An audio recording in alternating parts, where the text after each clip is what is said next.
Saint Paul, modèle du migrant, a su agir en médiateur entre les cultures et l'Évangile. Ainsi, dans son message pour la Journée mondiale du migrant et du réfugié, l'Église italienne a voulu consacrer le thème de cette année à l'apôtre des nations à l'occasion du bimillénaire de sa naissance. La prédication de Paul et son engagement en faveur de l'évangélisation des divers contextes culturels ont fait de lui un migrant par vocation, comme on peut lire dans un message de la Fondation Migrantes de la Conférence épiscopale italienne.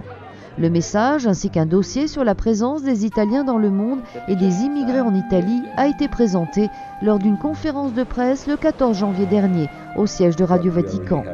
D'après les statistiques, le nombre croissant des immigrés en Italie pourrait atteindre vers la moitié du siècle le chiffre de 12,4 millions, soit 10% de la population totale.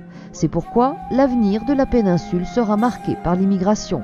Ce rapport condamne catégoriquement les nombreux préjugés, par exemple, contre les gitans accusés d'être des voleurs d'enfants. Au cours de la conférence de presse, le message du pape pour la Journée mondiale du migrant et du réfugié a également été évoqué.